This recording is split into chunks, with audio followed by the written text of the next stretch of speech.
దశాబ్దాలుగా ఒక కుటుంబంతో ఉన్న సన్నిహితాన్ని, ఆత్మీయతని అడ్డం పెట్టుకొని దానికి ఫేక్ జోడించి ఇష్టారీతిగా తిరుపతితో సంబంధం లేని, టీటీడీతో సంబంధం లేని 2-3 దశాబ్దాలుగా సన్నిహిత కుటుంబాలుగా ఉన్న మధ్య ఉన్న ఒక ఫోటోని, అది కూడా 20 ఏళ్ల క్రితం, ఒక 5, 6, 10 మందో ఒక తీర్థయాత్ర చేస్తే మార్పు చేసి ఎడిట్ చేసి ఇద్దరినే చూపిస్తూ హాల్లో కూర్చుని ఫోటో మాట్లాడుతున్న మాటల్ని, లేదు ఆత్మీయంగా ఉన్నటువంటి దృశ్యాన్ని ఫేక్ చేసి ఆత్మీయంగా ఉన్నటువంటి దృశ్యాన్ని అంట ఫేక్ చేశారంట. 20 సంవత్సరాల క్రితం అంట షిరిడి వెళ్ళిందంటే ఇప్పుడు పెట్టారంట. 25 మంది కూర్చొని అన్నం తింటుంటారంటే వీళ్ళిద్దరిదే ఫోటో పెట్టారంట. కిచెన్లో అంటే ఆత్మీయంగా ఉన్నది అంట. ఆత్మీయంగా ఉంటామంటే మనం వెళ్ళి ఎలాగనా ఆత్మీయంగా ఉంటాం అంటే నాకు అర్థం కాలేదు. ఆత్మీయంగా ఉంటామంటే మరి మీ ఆత్మీయతకి తెలుగులో అర్థం ఇదేనేమో నాకు తెలీదు. అంటే అసలు ఈ ప్రపంచంలోనే నీతికి నిజాయితీకి పేటెంట్ రైట్గా ఉన్నటువంటి మా మూర్తి గారి యొక్క ముఖం చూడండి. వారం రోజుల నుంచి లంకనాలు చేసిన వాళ్ళలాగా, వారం రోజుల నుంచి లంకనాలు చేసి అప్పుడే హాస్పిటల్ నుంచి డిశ్చార్జ్ అయ్యి నెల రోజుల నుంచి జ్వరం వచ్చినోడు ఎలా అయితే ఉంటుందో ఫేసు, మామూలుగా వేరే దాని మీద డిబేట్లు పెట్టమంటే మాత్రం ముఖం అంతా వెలిగిపోతుంది, మామూలుగా వెలిగిపోదు. ఇంతకుముందు గత ప్రభుత్వంలో ఒక రెండు ఇన్సిడెంట్లు జరిగినాయి. ఒకటి గోరంట్ల మాధవ్ గారిది. ఈ గోరంట్ల మాధవ్ గారి ఇన్సిడెంట్ జరిగినప్పుడు అవతల పక్క బాధితురాలు ఎవరో తెలియదు, అవతల పక్క ఏం జరిగిందో ఎవరికి తెలీదు. నెల 15 రోజులండి. 9 o'clock డిబేటు, 9 to 9:30 అదే డిబేటు, 7 to 8 o'clock అదే డిబేటు, టాప్ స్టోరీ అదే డిబేటు, 10 గంటలకి అదే డిబేటు. నెల 15 రోజులు. ఇంకా దురదృష్టం ఏంటి అంటే తెలుగుదేశం పార్టీ అధికారంలోకి వచ్చిన మొన్న కూడా అదే డిబేటు మళ్ళీ పెట్టారు. ఎవరు? సాంబశివరావు గారని మూర్తి గారు. నేను అడుగుతున్నా, మూర్తి గారు మీకు జరిగినప్పుడేమో ఒక పద్ధతి, మిగతా వాళ్ళకి జరిగినప్పుడేమో ఇంకొక పద్ధతి. అంటే మీకు జరిగినప్పుడు ఆత్మీయత, అనురాగం, బంధం, బంధుత్వాలు. మిగతా వాళ్ళకి జరిగినప్పుడేమో కామం, క్రోధం, రోషం. మిగతా వాళ్ళకేమో కామం, మీకేమో బంధం. మిగతా వాళ్ళకేమో కోరిక, మీకేమో బంధుత్వం. మిగతా వాళ్ళతోనేమో వ్యభిచారం, మీరు చేస్తేనేమో స్నేహం. భలే ఉందండి.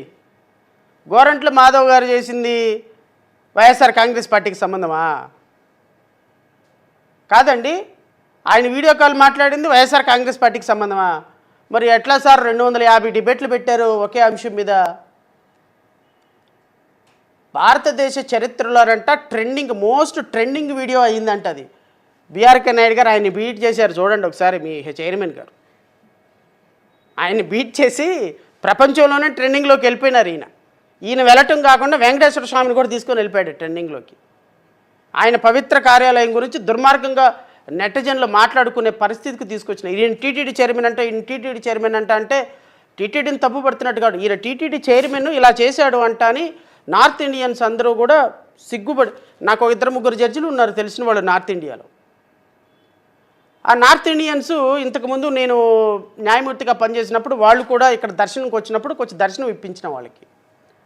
వాళ్ళు నిన్న కాల్ చేసి అడుగుతున్నాడు, who is this guy as a romantic guy అని. వాట్ ఈజ్ హిజ్ ఏజ్ అంటే 75 ఏళ్ళు ఉంటాయి అంటే, oh how romantic he is అంటున్నారు వాళ్ళు. ఇది నార్త్ ఇండియన్స్ ఫోన్ చేసి. అంటే మన ఖ్యాతి ఎక్కడికి తీసుకెళ్లారు అంటే మీ చైర్మన్ గారు నార్త్ ఇండియాని ట్రావెల్ చేసేసారు.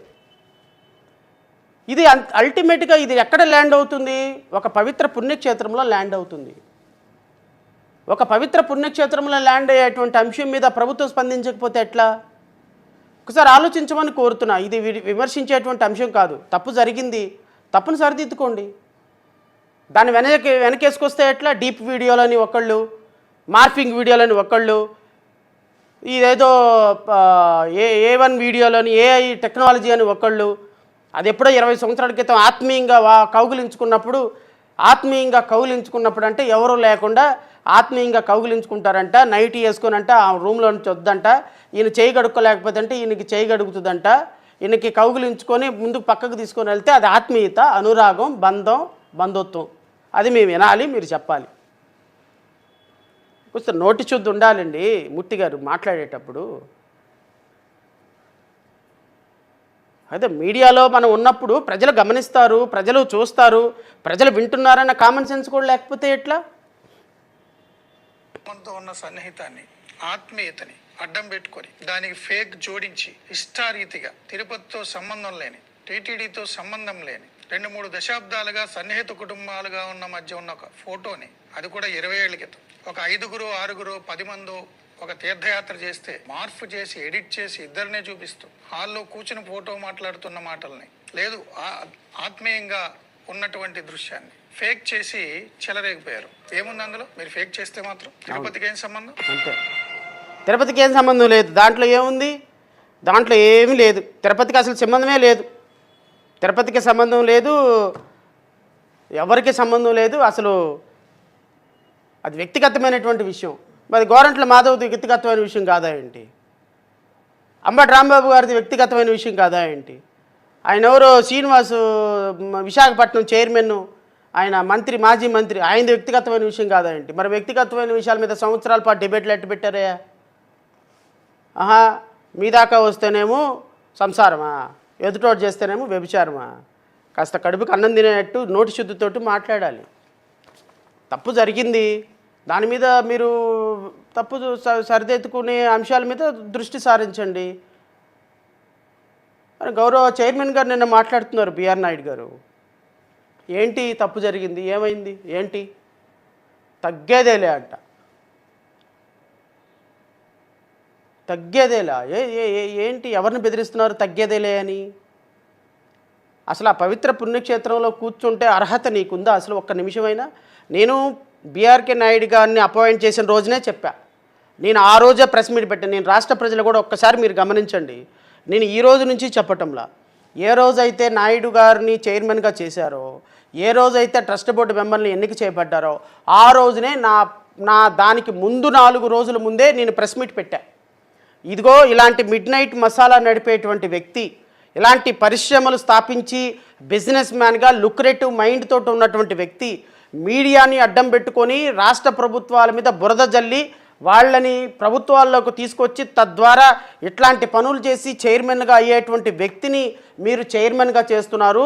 పవిత్రత దెబ్బతింటుంది. ఇది చైర్మన్గా ఉండాల్సిన క్వాలిటీస్ ఇతనికి లేవు. దయచేసి ఇతన్ని అపాయింట్ చేయొద్దు అని నేను ఈయన అపాయింట్మెంట్కి వారం రోజుల ముందు నుంచి ప్రెస్ మీట్లు పెడుతూనే ఉన్నా, రాష్ట్ర ప్రభుత్వాన్ని రిక్వెస్ట్ చేస్తూనే ఉన్నా. ఈయన మీద నాకున్నటువంటి సోర్స్ ఆఫ్ ఇన్ఫర్మేషన్ కూడా ప్రజలకు రివీల్ చేసే ప్రయత్నం చేశా. Nothing else. అపాయింట్ అయిపోయినారు, తప్పులేదు. మేమేదో విమర్శ చేస్తాం, వద్దండి ఆయన వద్దు అంటాం. మీరు మా మాట వినాల్సిన అవసరం లేదు, మమ్మల్ని గౌరవించాల్సిన అవసరం లేదు. వీళ్ళు చెప్పుకుంటూనే ఉంటారు, ఇలా మొరుగుతూనే ఉంటారని అపాయింట్ చేసుకోవచ్చు, తప్పు.